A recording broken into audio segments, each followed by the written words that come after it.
All right, guys, we'll get this thing started. First of all, I just want to say thank you to all of you guys for doing this and taking the time out of your day. I know each of you guys are really busy running your businesses and getting the invoice will be in everybody going, but I really appreciate the fact that you guys are taking this time.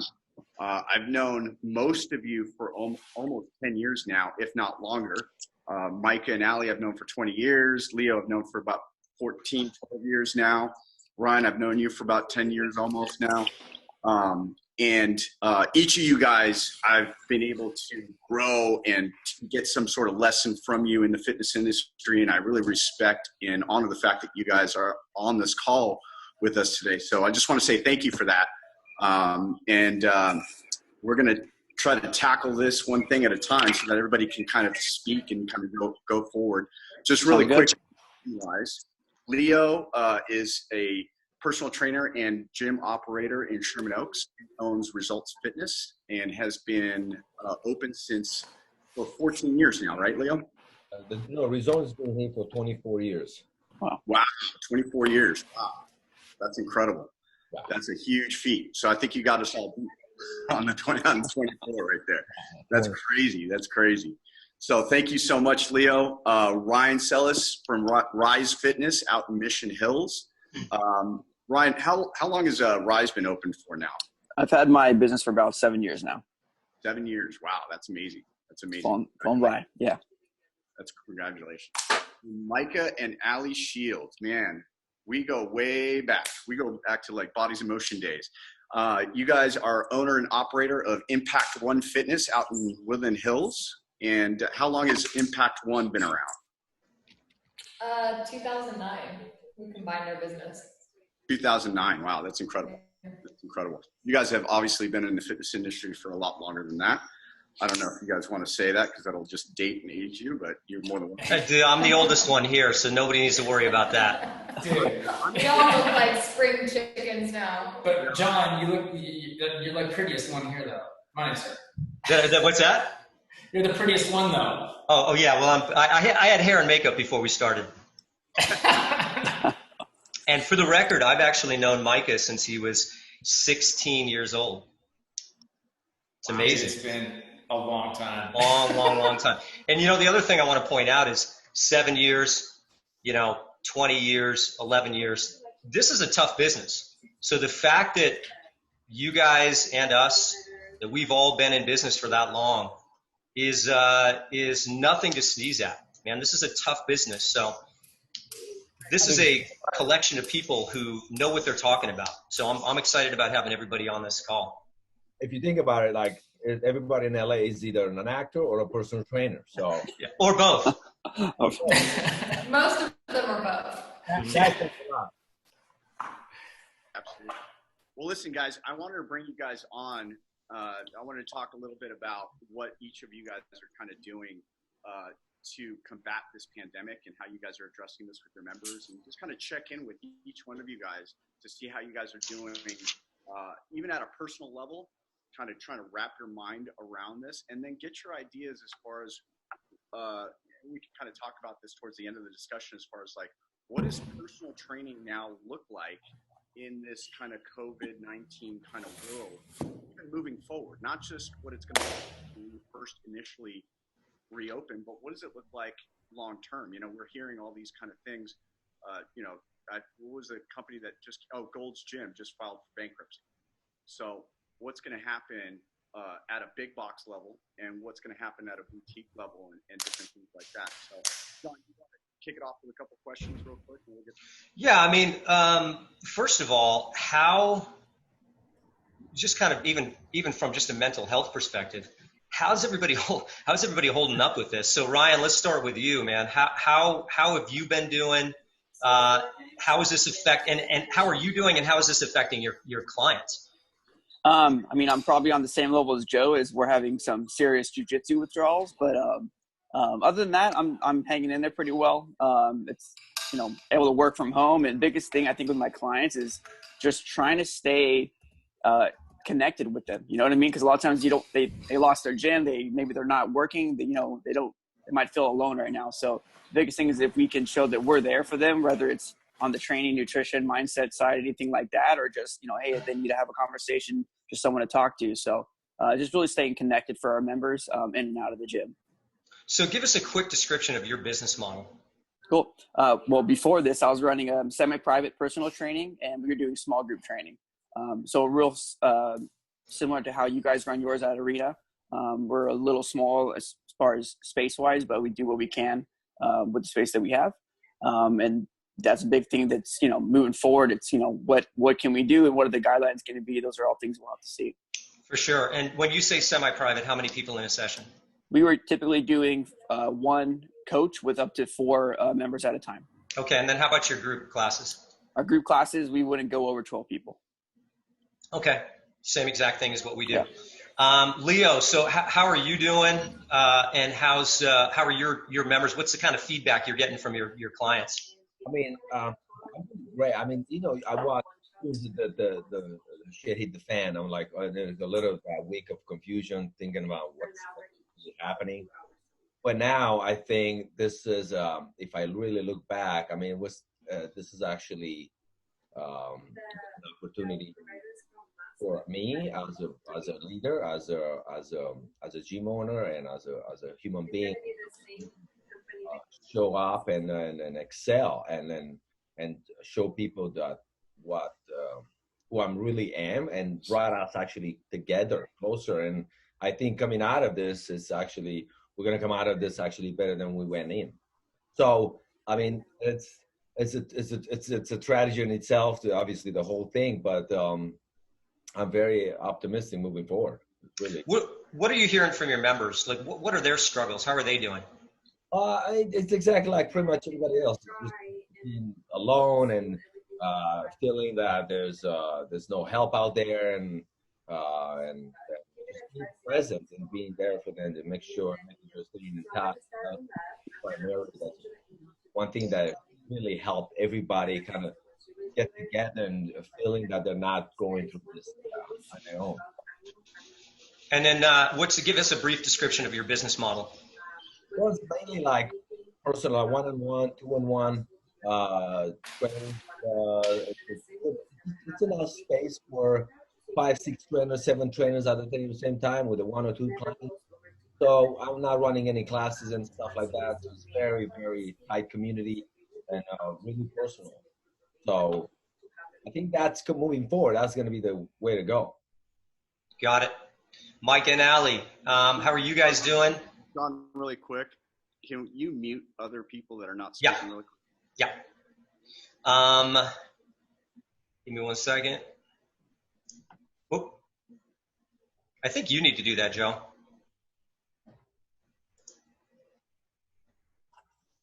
Hang on. Mute. Okay, Micah and Ali, first of all, how are you guys doing? And how, sorry, I'm trying to get back to gallery. There we go. How are you guys doing? And what are you hearing from your clients? We're good. We've been taking this as an opportunity to get some stuff done that we, have been meaning to do. Whether it be the online stuff or whatever, our clients are doing good. I mean, they for the most part, everybody's sick of being at home, and not being able to go out and be in the world and go eat, go to the restaurant or come to the gym or whatever. But yeah, no, I mean, things are rolling good. And give us a description of your business model. We primarily did private one-on-one and 4-on-1, and then we did not do the group classes. Gotcha. So, Leo, you brought up a good question, which is moving forward, what's going to come out of this? What do you see as, and I kind of want to get a take on all of this from each of you, but what adjustments or modifications do you think you might need to make or the industry might need to make coming out of this thing?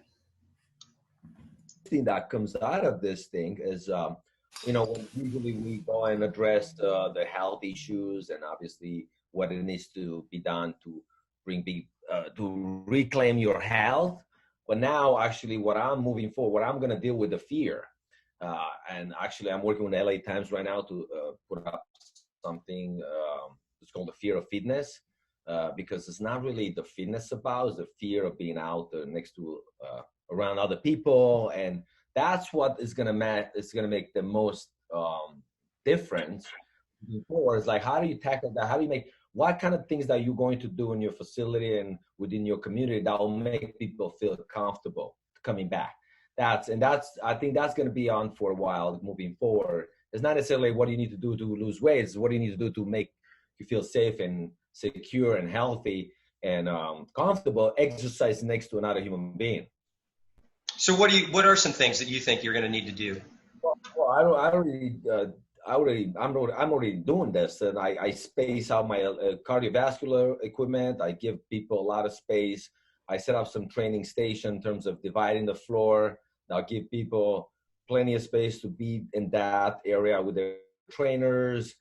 And I'm doing kind of like a soft opening slowly. I let people 1 and 2 or 3 people at a time, make them feel comfortable. And I put a limit in terms of how many people per hour should be in the facility. So I know we're not saying no to people. Say, I'll give an option. Oh, you can come at this time, but you're gonna have another 3-4 people that would be working out at that time, or you can come at a later time and you have 1 or 2. So go ahead. Is that going to change your capacity at all? Is that going to change the number of people that you're normally accustomed to servicing? Absolutely. It's going to definitely change moving forward, because not only that, I'm not expecting everybody, because I have a lot of clients. I'm not expecting everybody to come back. So I give them the flexibility to choose how and when they're going to come back. So definitely, I'm not expecting the same volume as before. It's no way. But and we'll get back at some point. Right now, I think what's going to make, the way I look at what's going to be the most different, the big difference moving forward is people's going to look for facilities, gyms specifically, that are the cleanest, the safest, that follow the protocol, and the world, because the classes, the group training session, is going to be a while until they're going to get back. The big box studios, the 24-hour fitness, but the word will spread if you have a protocol in place that will make people feel safe to work out. Okay, so you're mostly going to focus on steps that you can take to make sure that people feel like they're entering a safe, clean, sterile, healthy environment. 100%. Cool. So Ryan, real quick, because Leo kind of touched on something where you felt like you said, like, I feel like I'm going to be able to have a bigger opportunity when this is all said and done, and be optimistic about everything. And everything that I've talked to about, even talking to Micah and Ryan and different gym owners, I feel like boutique gyms like ourselves, where normally we're not seeing more than 6 to 8 people in our facilities at one time anyway. And we are more structured around community and relationships and much different than, let's say, a 24-hour fitness or an Equinox or a Gold's Gym. I feel like boutique gyms are actually in a great opportunity right now to facilitate this fear of fitness properly. And we're the ones that are actually in the best position to facilitate this progress of them coming back into fitness on a regular basis, where they feel comfortable, they feel safe, because we can't control our environment. We can't control who comes into our facilities. We can't control how equipment is being used and how frequently it's being used throughout the day. And I think it's a great opportunity for people to understand also, listen, for years, and you guys can all attest to this, because when it comes down to trying to find a facility with proper parking, we get lumped together with 24-hour fitness and Equinox and Gold's Gym every single time. And I trust me, I know that all of you guys deal with this, where somebody calls up and is asking what your facility is like and how they're different. And I find myself for the last 20 years having to explain how different I am from a 24-hour fitness or an Equinox like that. And I think it's time to really start to kind of project that even louder right now, because we are being lumped together. Even right now, we're putting in stages that are similar to 24-hour fitness. Well, I can open up my facility a lot safer and a lot quicker the Equinox down the street? Why am I being put together in this same category? And I think it's time to really start to speak louder as gym owners of these boutique fitness studios and say, hey, wait a second, pump your brakes here.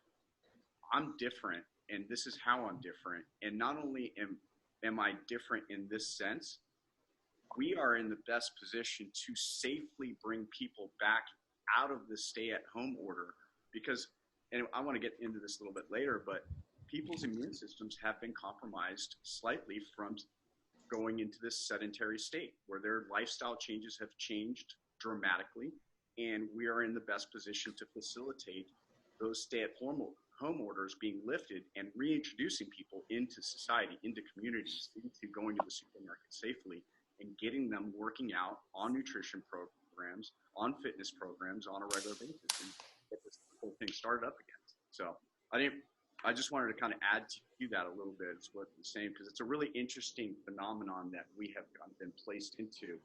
And we really need to start to kind of speak out louder and louder and go, wait a second, we're not, yes, gyms are being put into these phases, but all gyms are not the same.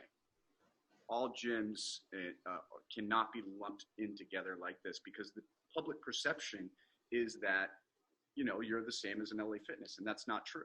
Right. So this may be the first time in all of our professional histories when the general population might actually be able to, for the first time, distinguish between big box facilities and boutique studios that provide a more intimate environment and more intimate experience.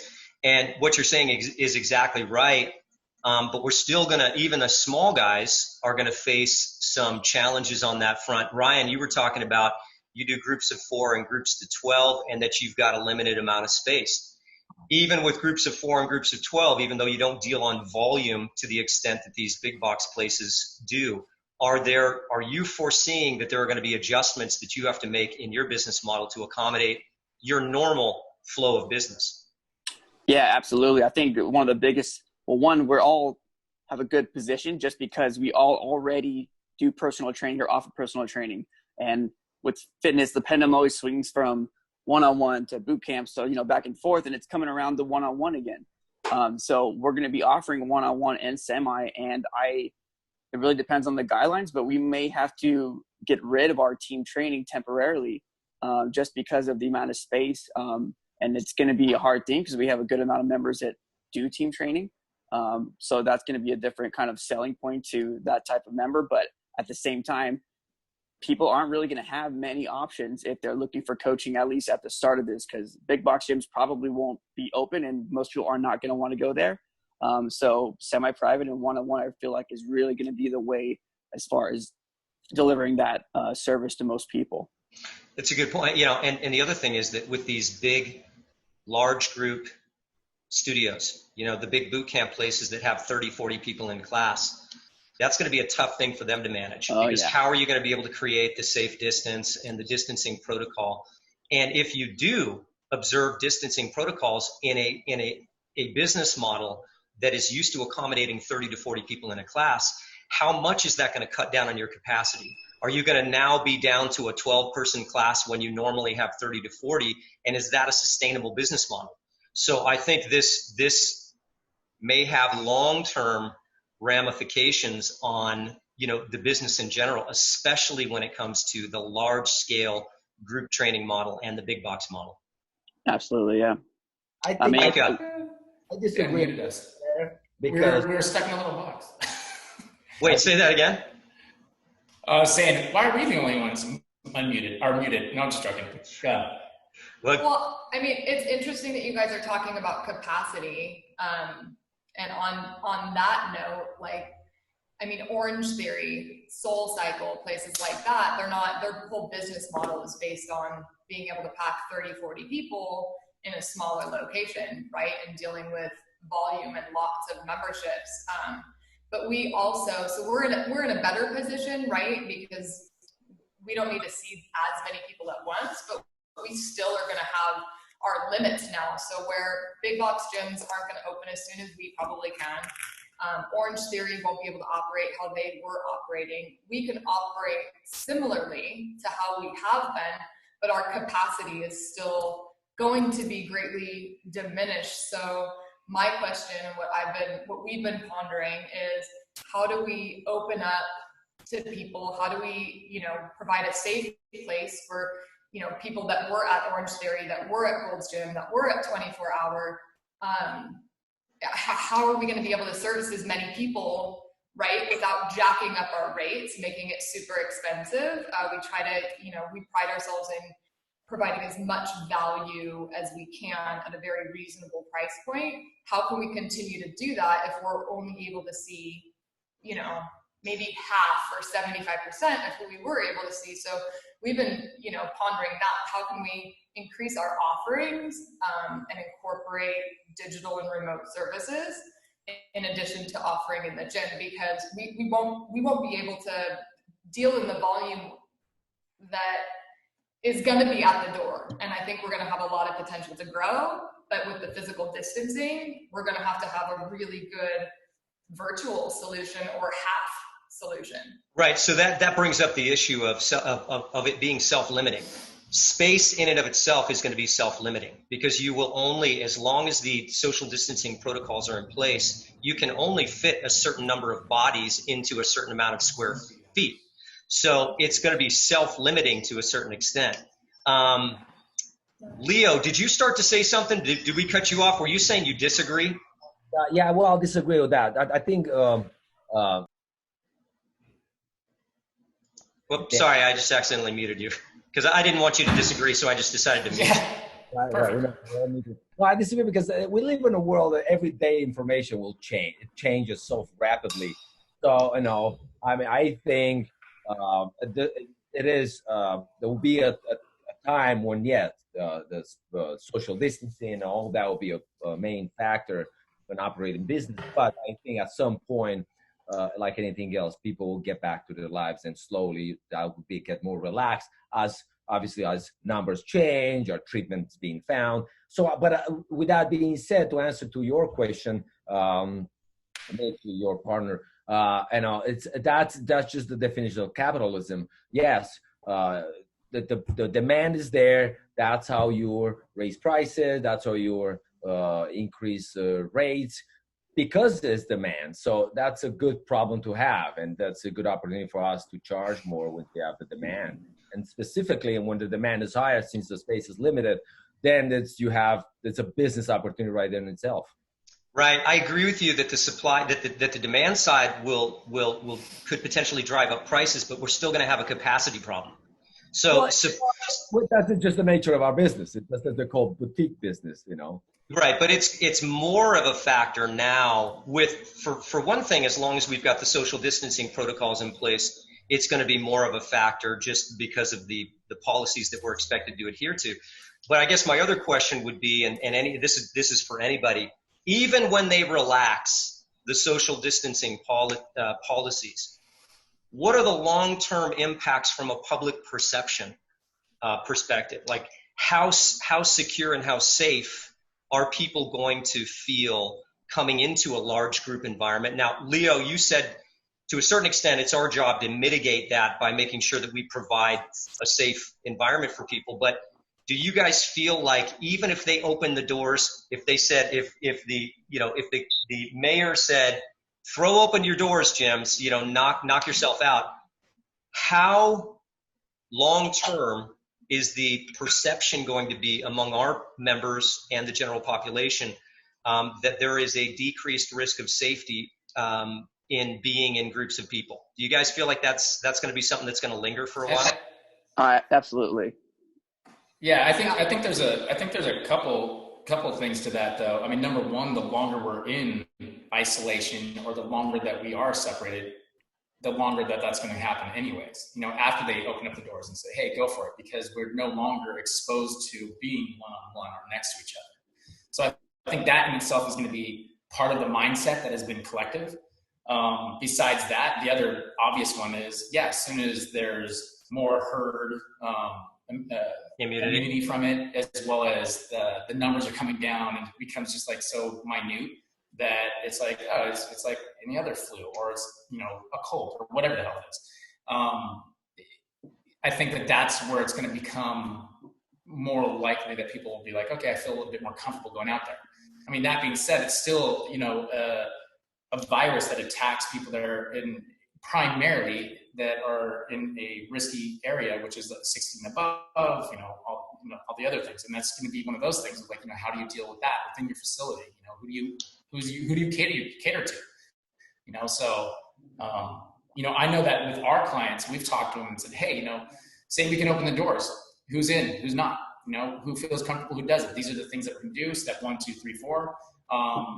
Who's in and who's not? And there's about half of them that are already still like, we're going to stick to doing this because we're comfortable doing it. We've been doing it. Now we know how to do the Zoom thing and blah, blah, blah. We'll let the first, batch of, guinea pigs go out there. So I think it's just a matter of just getting back out there and doing it. And it's going to be, it depends on how long this goes, Yeah, that's really the question, isn't it? And Joe, I know you got a question. I just wanted to ask one real quick because Allie, you were talking about accommodation, and that's been something that's been on my mind. Mostly, probably more for Ryan and Micah and Allie and us, and probably maybe less for you, Leo, because you were talking about maybe being able to accommodate for capacity by shifting people to different times a little bit more. But for those of us who do larger groups of people, what about a hybrid model? I mean, do you think that that's really what we may be looking at moving forward, at least for the near future, which is a combination of as many bodies as we can fit into our studios, plus an online arm of our business, so that we're kind of getting people who we're trying to deliver capacity both in the studio and online. Absolutely. I think that it's a solution. Honestly, I'm grateful for this opportunity because it's like brought up a big light bulb has gone off for us. It's an opportunity for us to grow way outside of our 4 walls, right? Or without having to. We were considering starting to look for a bigger facility before all this happened. Okay, we're kind of getting cramped on space. It's about time to look for something bigger, more overhead, more rent, right? More trainers, more equipment, all of that. More. I think now, looking at a hybrid model, we're going to be able to accommodate more members, hopefully keeping price points the same without having to expand our walls, so we can stay within the walls and grow our business. So our profitability, I think at the end of the day, we've got a really great opportunity to increase it. Love that. Ryan, what's your take on that? Yeah, I feel like moving like this sped up online training like no other. So there's so many people I feel like that are in a sense kind of sick and tired of the online training. Like most of my clients, like some people don't even want to do the virtual sessions. Like they need to be there face to face. And I get it. So we'll have those people. We'll have others that, like maybe they just need the program, the assistance, the accountability, and that's going to help. So I feel like you have to have both as an offering moving forward, especially if you want to kind of maximize what you can offer to your members and as well as your income for your gym. Yep. Yeah, it's actually moving. When I'm planning opening up, there's that category of people that they say, well, I'm not comfortable coming out of my house. I'm already doing some Zoom training. I'm doing this for a while now until I feel comfortable. So you have that group of people, and you have the maybe younger crowd that say, screw it, let's get to it, let's start working out, and more when I'm younger or more braver, if you want to call them that way. You have that, and you have the third category of people. It's like I'm too old or not into Zoom training or online training. I'm too scared to come out of my house. I need more time. So, but at the end of the day, when everything's said and done, after a while, everything will settle. People will go back to their lives. But I think this is a good opportunity for all of us when we come out of this as people, big box customers or customers that they're not really familiar with the small boutique training facilities, as they reach out to us for help. That's our opportunity to develop relationships with this demographic that they were not interested before, or they're not, didn't sound appealing to them before. Now is our opportunity to grab them, develop a relationship with them, and add them to our existing clientele. Good point. On the virtual side of things, I know you guys at Arena have been doing pretty well with already having your classes and everything set up. I waited a little bit longer just to see kind of how things would go. But one thing that I started getting set up on yesterday, is an app called Bridge. And I know there's a lot of other training type apps that can deliver programs and stuff like that, both in and out of the gym. So I wanted to see if you guys were looking into anything like that. It seems like a really good opportunity to help with that training and help systemize things better versus like, I was kind of doing everything by scratch and hand versus how I would normally do that in a gym. So are you guys using any type of training apps or anything like that moving forward to help with that? Mike has been on Bridge for a while now. Oh, perfect. So that was an easy transition. Yeah, I mean, we've had all of our programming done on it. I used to work for Exos, who was partnered with them, but I didn't even find out about it until this week. So. Oh, seriously? It's a great tool. It's a great tool. Everybody should look at it. Because I was like, I followed Mark Vestigan from a long time ago, but anyways, Very like cool.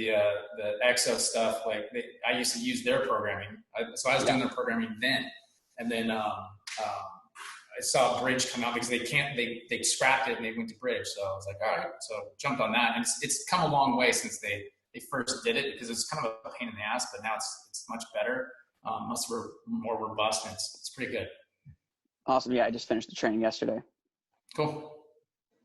Yeah, to answer your question, Ryan, we are currently using an app right now to deliver our Zoom sessions. But listen, we went really early on. We got all the live stuff going, and we went straight into kind of researching all these different programs. And Mike introduced me to a couple different things.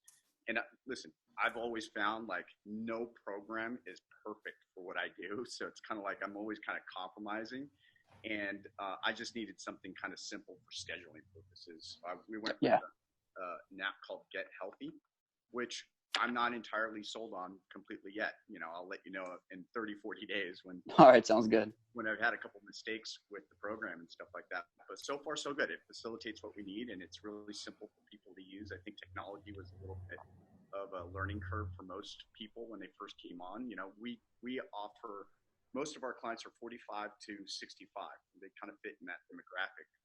Some are really savvy with tech, others are really not. So we needed something to kind of fall right in between and be something that was easy to set up and kind of go with that. So, but yeah, we'll stay in contact as far as I want to know more about Bridge and stuff like that. Cool. But kind of going back to something that Micah was kind of touching on, and I kind of want to talk about this a little bit, is a little bit about kind of what we know from a science side. So let's kind of switch gears a little bit and kind of go more scientific on what we're dealing with so that we can kind of attack this from a common sense perspective, which is, what we know about COVID-19 is that it's a virus. It attacks the pulmonary system, and specifically it goes after people with compromised immune systems. And that's why we're seeing people that are elderly being most affected. We're seeing people with pre-existing conditions that lead to compromised immune systems. And so we know this about how this virus functions, which is generally the function of any virus, right? It doesn't really change if it's COVID-19 or it's just more potent or more deadly or transmittable. As our members are going through this stay-at-home order, we're now on week 8. We know that their lifestyle changes have taken place. In some people, very dramatic lifestyle changes, where they were probably at a job 6 to 8 hours a day. They were moving around. They were active on top of their workouts. And I've been kind of speaking about this for the last 8 weeks, is workouts are not going to be enough in order to sustain the same level of immunity that you had in March. So what I'm kind of getting at is, I think it would be foolish for any of us, even for me personally, to sit here and think that my immune system hasn't been compromised on some level by staying at home. I'm not being exposed to the multiple people on a daily basis that I've been accustomed to, which helped my immunity. I rarely get sick as a personal trainer. I know most of you guys rarely get sick because I'm constantly exposed to so many different people and so much bacteria that goes on in the gym field. I was taken out of that situation, and I haven't been in that situation for 8 weeks. It would be foolish for me to think that I'm not going to go back to work and be somewhat susceptible to getting sick after being home for such a long time, only being in contact with my own family. That's before lifestyle, nutrition, or anything like that. I know for a fact I've got members that are drinking more than they did when they first came in. I know that they're supporting. Guilty. Yeah, exactly. Me too. I mean, we're supporting local businesses by order. I've ordered more from Uber Eats in different places like that I normally don't order from because I want to support my local businesses, right? So my question to all of you is, we know that that immune systems are being compromised right now. If the stay-at-home order extends to August, I've got people that are in 45 to 65 years old. At one point, yes, the stay-at-home helped to flatten the curve out and help to keep them protected. But isn't there like a diminishing return in the stay-at-home when we know that lifestyle changes have such an impact on health? And the longer that they stay at home, they're actually getting more of a compromised immune system than when they first started in March. Now we're May, we get into June, and then we get into a situation where stay-at-home orders are lifted. Are they in a much worse position going into June and going to Memorial Day parties and different things that are probably going to be happening at the end of the month by staying home longer? And what's the responsibility we have to just say, hey, listen, the governor says not to open. I'm going to soft open no matter what, because it's better for my clients to start working out, get on a fitness program, get on a nutrition program, and get them healthy so that they can go back into society at a much healthier level. I know that they've been compromised. What are we going to do to help combat that? What's your thought on that? Let's start. I think that's. Oh, sorry. Go ahead, Leo. Well, listen, I was thinking about something. Question for you guys. Do you guys ever thought about like adding to your liability waivers? And I'll get back to it because I wanted to ask you guys something for COVID-19 as you open up. Anything that add a thing, a special thing, special waiver moving forward when you open the gym? I got an updated one for my business coach. I could always forward it to Joe, and he could forward it to you guys also to take a look. Totally into. I need something like something that adds COVID to your liability waiver. COVID, and also that covers remote training, digital training, anything else that you're offering that's different. I could forward that stuff to you. We definitely have one for online training. Ryan, to Leo, to answer your question, the short answer is yes. We have definitely thought about that. We've gotten from Yaron Peters from PT West. What he does is he actually screens people through an infectious disease screening protocol for people that come in. So it's kind of like a questionnaire where it's like, hey, have you been in crowds? Have you traveled recently? Those type of things, so that it kind of covers that side of things. And if there's no to any one of those answers, he actually does not allow the patient to come into his facility for 30 days. Oh, so you have that. Are you going to have that in place?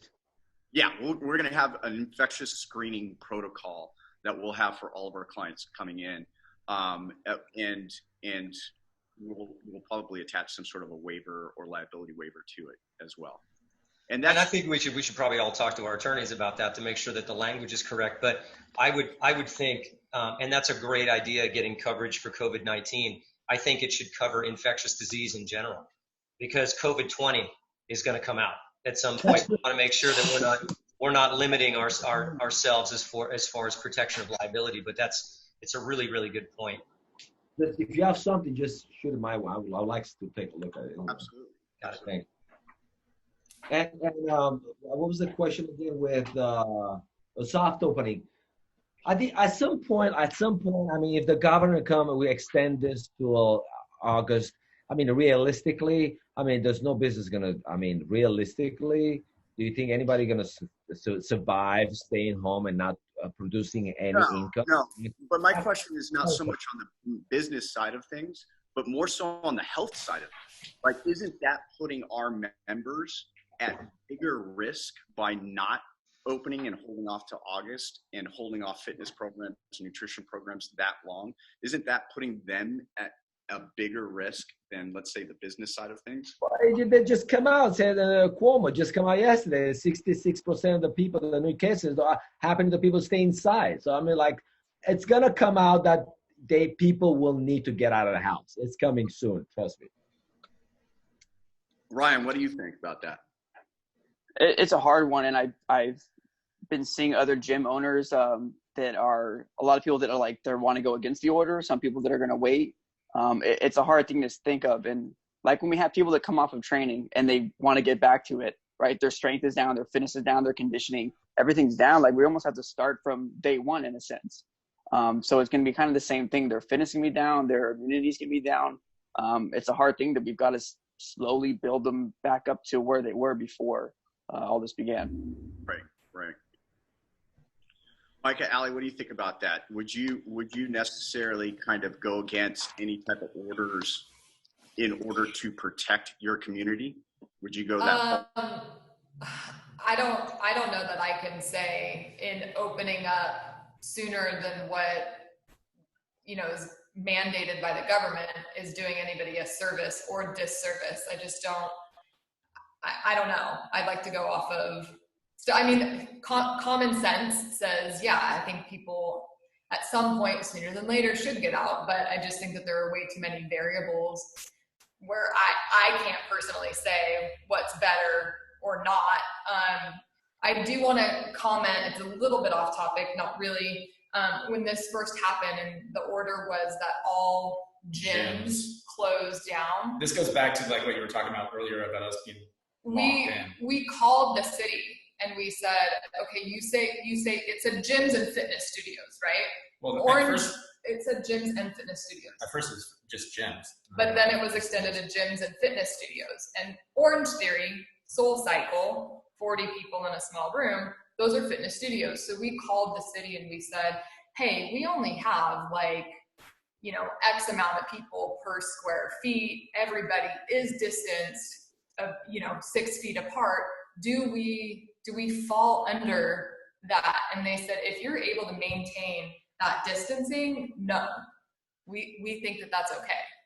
They're trying to prevent, too many people in a small space. So I would say that if it came out tomorrow that, gyms aren't able to open up until August or whatever, to call the city and ask them if we're maintaining the social distancing. We're a small, and I've seen other studios now refer to themselves as not fitness studios, but wellness studios. From what I've read, do we fall under that? I'll just go in and out.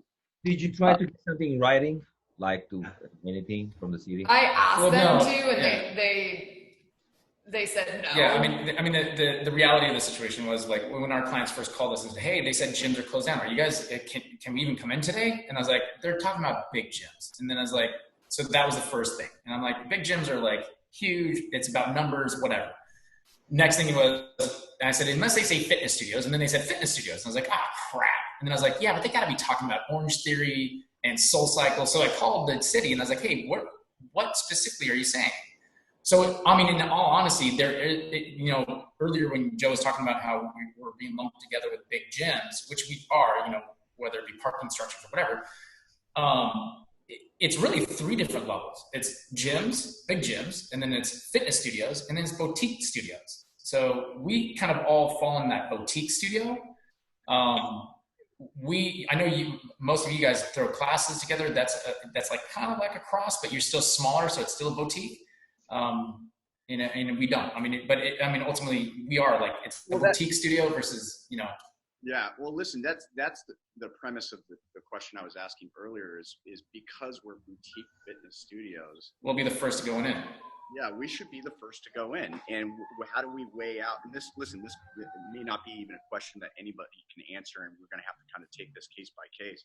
But I feel like it's a question that we're all kind of going to be faced with pretty soon, which is, how do I know what they're talking about? What they're talking about is not what I'm offering. And what I'm offering is going to protect my people.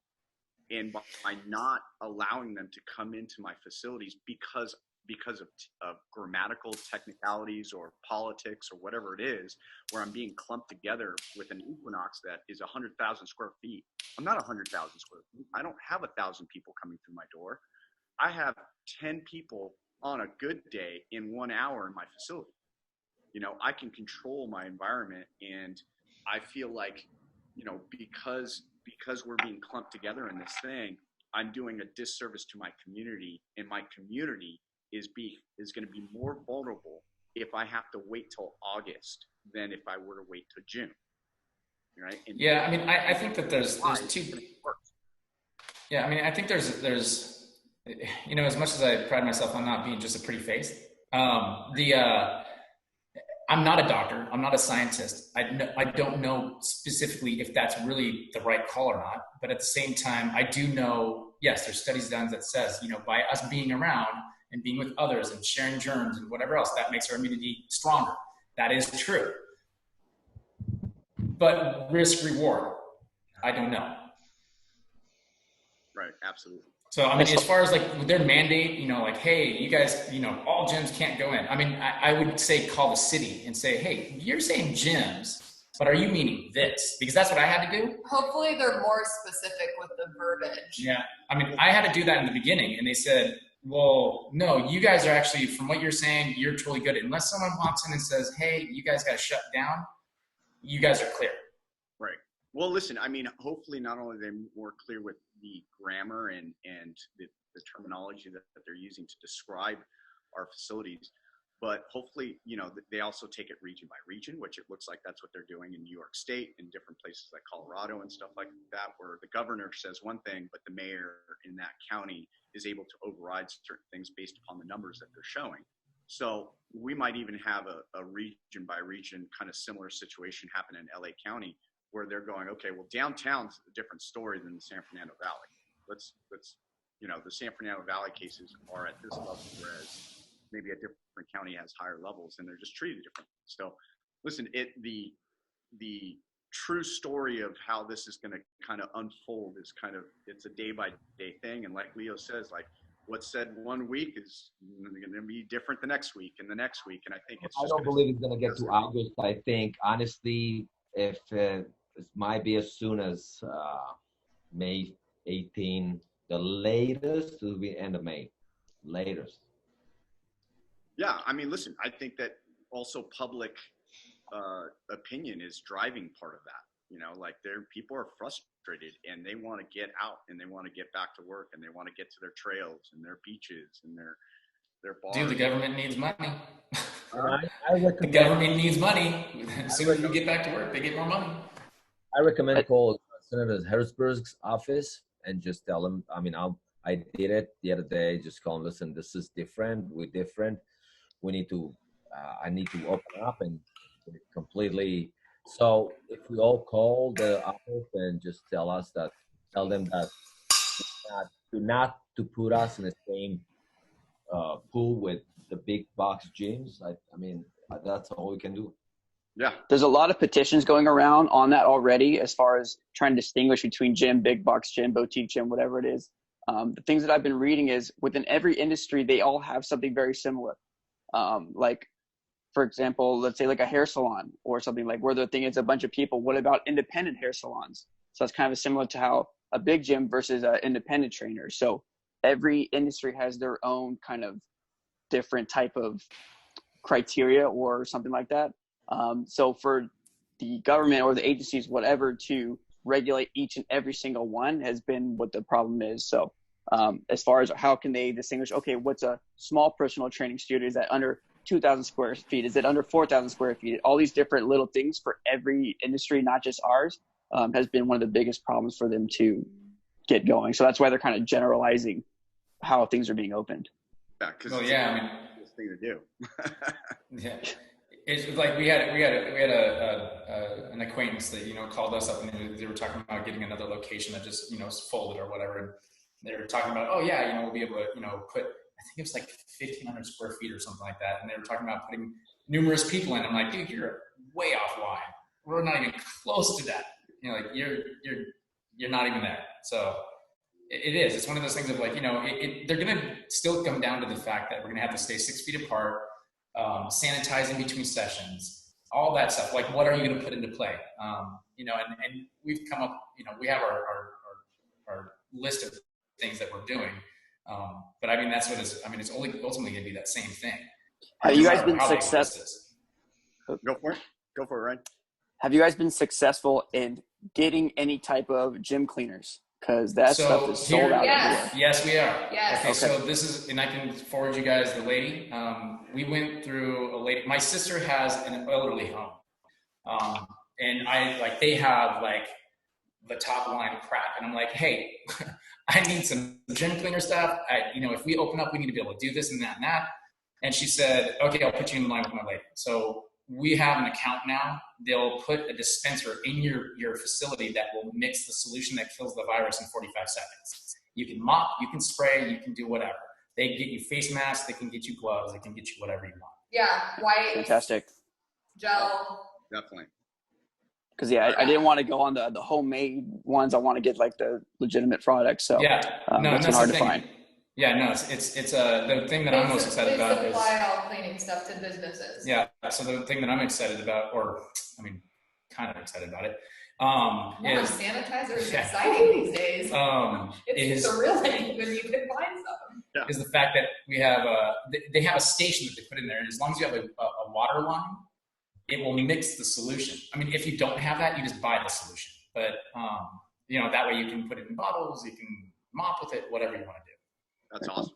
That's awesome. Yeah, and Micah, definitely send me the link to that, and I'll forward it to these guys and stuff like that. But I already forwarded you, Joe, the liability one to take a look at for you guys. We'll connect offline and get all that stuff together so that everybody gets that going.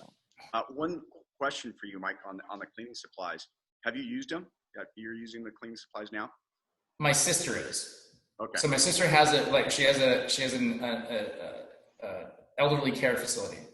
The only thing that I have a question for, maybe you can ask your sister for you, is this is one thing when we first we're just I think the week before we closed down and stuff like that, you guys were probably doing the same thing where you're sanitizing all the equipment, but we were using Clorox wipes at the time, and by the end of the day I thought I had damaged my lung. Yeah. No, so well, they said to drink it, didn't they?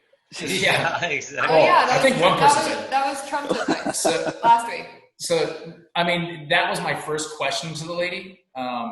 Was, hey, look, this is all fine and dandy for my clients, but what about me? I'm the one that's handling this the most. Yeah. So she's going to give me back data on that, because that's the thing that I need to find out the most, is because I'm handling it, I'm spraying it. How is that affecting me? Right.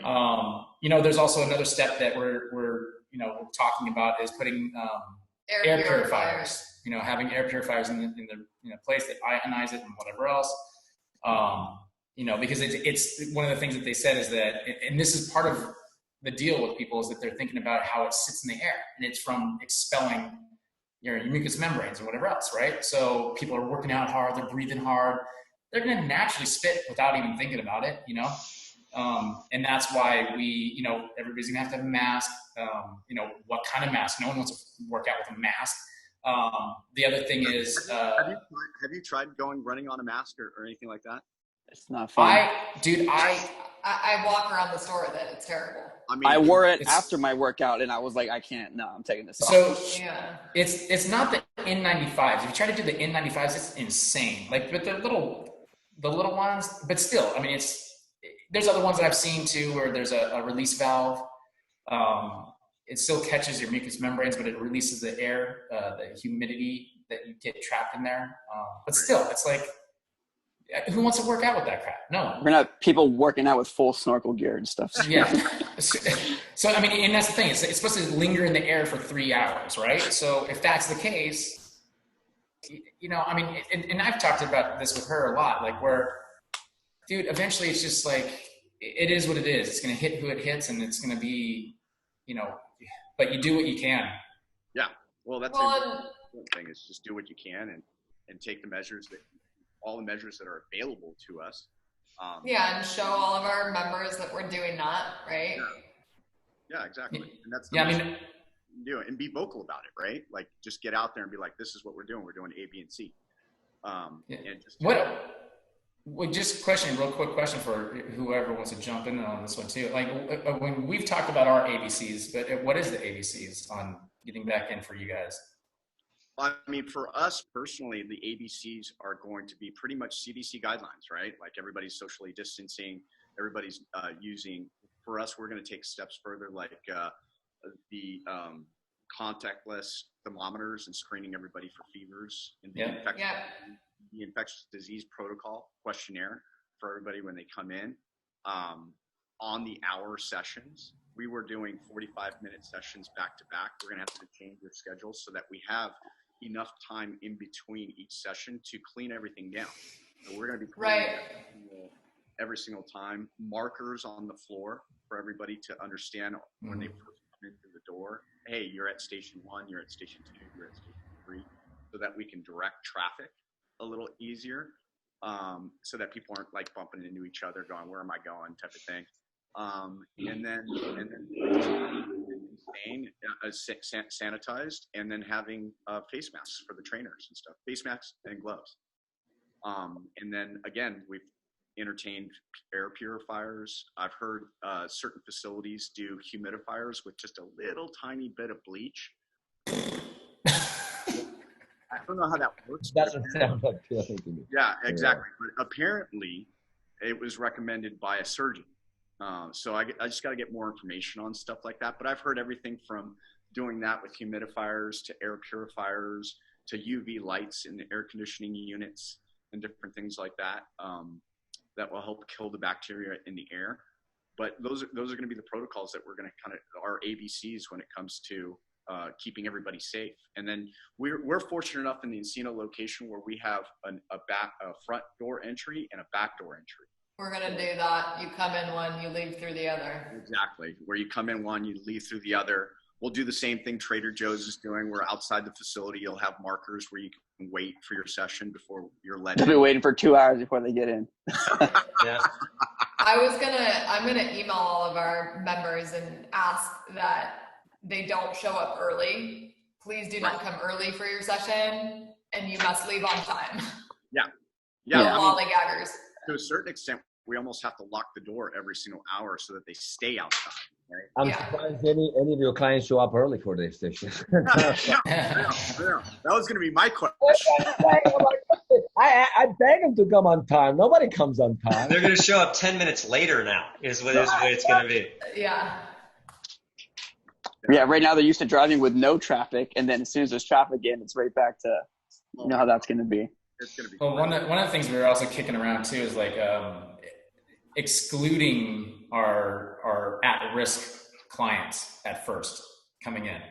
So like we have people that are cancer survivors. We have people that are dealing with it now. We have people that are, have different things. Chemo. But that speaks to Allie's, the point about the hybrid business, because you're going to have people who have immunological issues and are high risk. So if somebody has type 1 diabetes, they're still not going to be able to come in. So there's still going to have to be an online component to address the people who are genuinely at risk until there's a vaccine. Seriously, if you've got a 75-year-old client who has an immune disease, when is that person going to be reasonably allowed to enter an environment like that? Prior to a vaccine? Is that? Yeah, but with that being said, and I get it, we all extract all those measures and extra. But think about these people. They go to the grocery store. They go anywhere you go. I think there's a higher chance to catching anything anywhere else but in our facilities, if you think about it, because nobody really does what we do in terms of going above and beyond to create that environment for people to feel safe, and not only feel safe, to be safe and clean and spotless. So if you really think about it, but how many people really that come seek personal training and health are really don't have anything that will put them on that list, like, oh, I'm on high risk. Really, that's why they come to see us, because they are the high risk.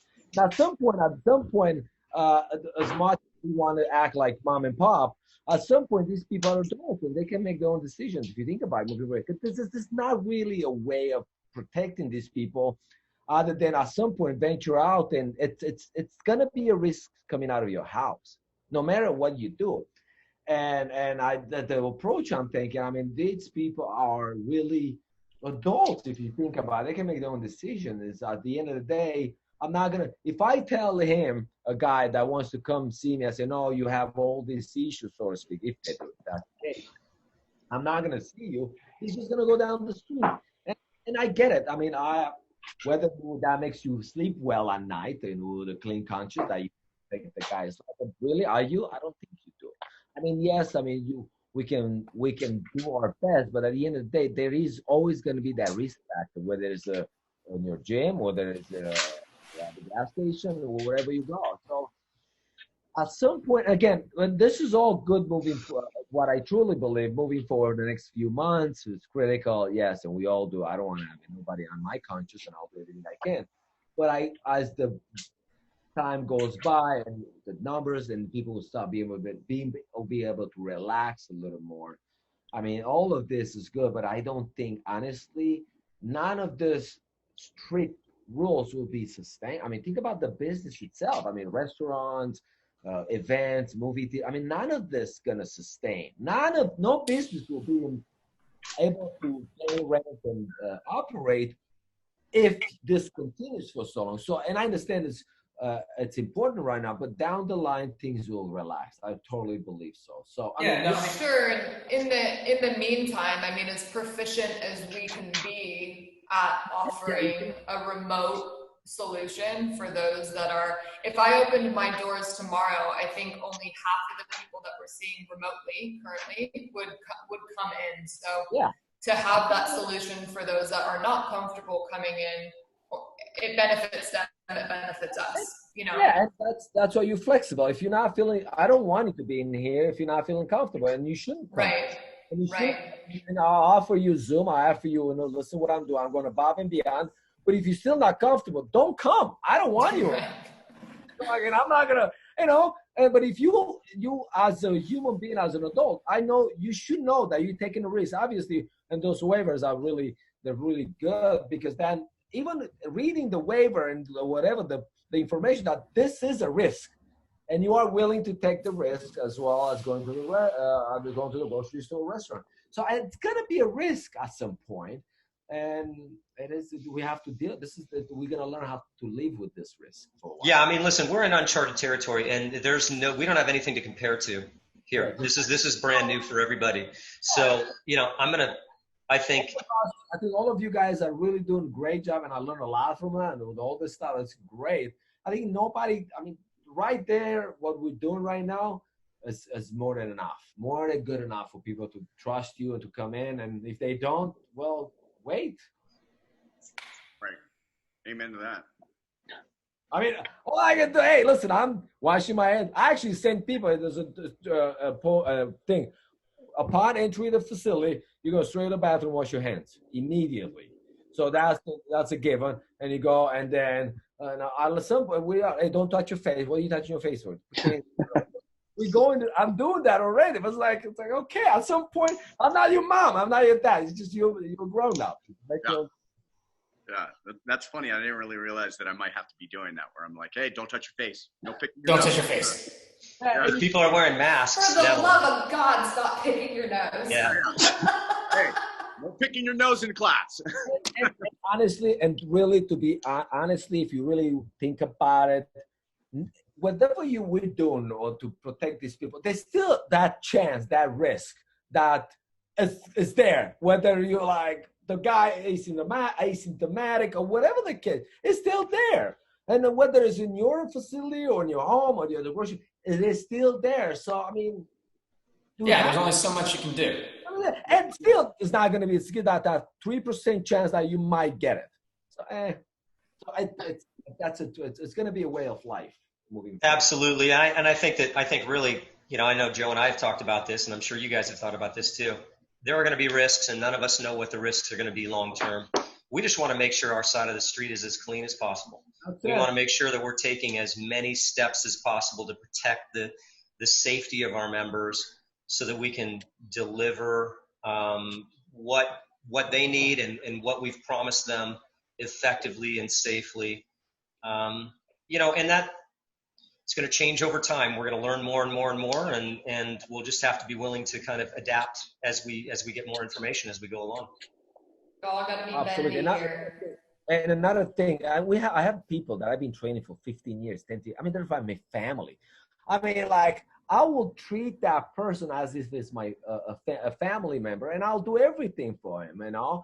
And there's that, and that says it all. You know, like I genuinely like you, and I want you around. So it's like I'll do everything I can. So Absolutely.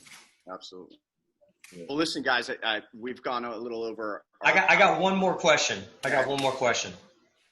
Anybody having any luck getting any support from any of the programs that are out there? Well, the retired people around our community are definitely getting it. Anybody else? Anything? Anybody? SBA, EIDL, PPP? I just got an email Monday about my EIDL that I applied for immediately, saying that we'll process it in the order it came from, and that was all the email said. Everything else, nothing yet. Allie, you said you guys did? Yeah, we did.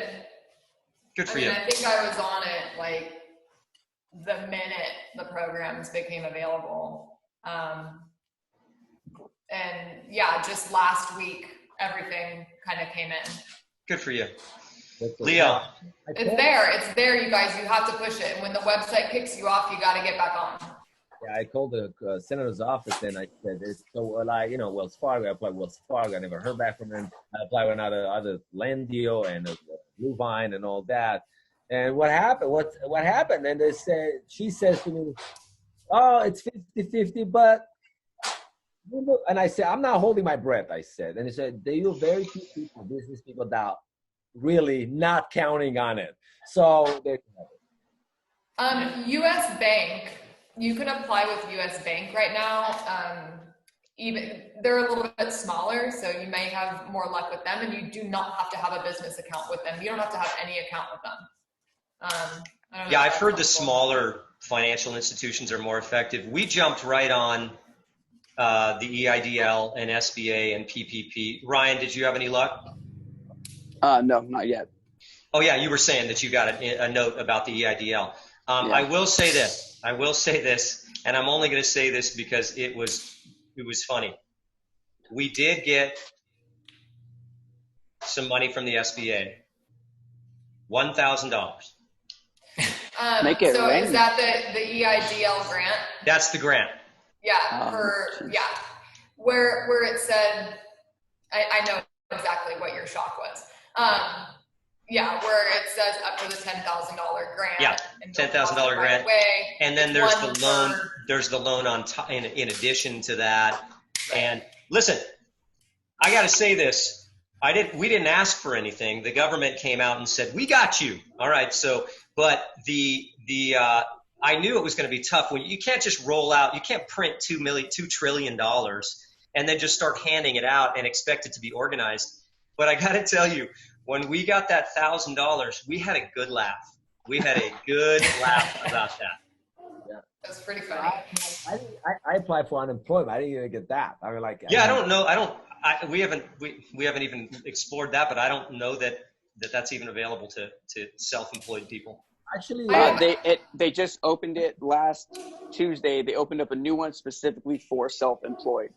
Before, if you had done it on the old system, it would not happen. They closed it 45 minutes later, but they did open it, right? Oh, shit. No, I'm kidding. I'm kidding. You are on a payroll, right? You're on a payroll, Yeah. So you are. Once you've been shut down, you are unemployed. Yeah. So you are qualified. If they have that program. Allie, you were going to say something? Yeah. Are you guys trying to negotiate with your landlords at all? We're having as many conversations as possible. Here's the thing. Honestly, we don't know enough yet. Until we open up, we're not going to have a clear idea of what we're dealing with. And we won't be able to have a clear picture of forecasting how much of our business has dropped off, how much of it is temporarily lost, how much of it is lost long term. So yes, there have been conversations, but they can't be terribly productive yet because there's just too much we don't know. How about you? I've been trying, but they're not receptive. Yeah, and they're not going to be receptive yet, I think is the deal. Ultimately, my suspicion is that, look, everybody's going to have to bend here or else we're all going to break. So it's going to start with the banks. And the banks are going to have to bend for the landlords, and the landlords are going to have to bend for the tenants. But in order for the banks to bend, the government's going to have to back them up. So this is going to have to start way down the line, because if small business owners like us go month after month only paying a portion of their rent or not paying at all, and it's just building up and building up, and it's accruing, and then we open our doors and it's great, but we only have 60% of the business that we did before, and now we owe a mountain of back rent paid up over the next year. That's unsustainable. Yeah, right. I mean, and that's the thing. Like we've talked about it. I mean, when we first open up, I know we're most likely going to be at quarter max, and then we're going to move up to 50 max. Yeah, we're going to go. Where does it go from here? So I mean, it's a fluid situation. That's all I can say right now. None of us know. We're all gonna do our best, but in the end, we don't have enough information yet, I think, and in the end, everybody's going to have to bend. Yeah. Yeah. Well, I mean, if there's one thing that's for sure, I mean, it's a cool, cool thing that all of us here, it's a congratulations to all of us that we're planning on actually opening up. So this is definitely trimming the fat from our industry. There's a lot of riffraff.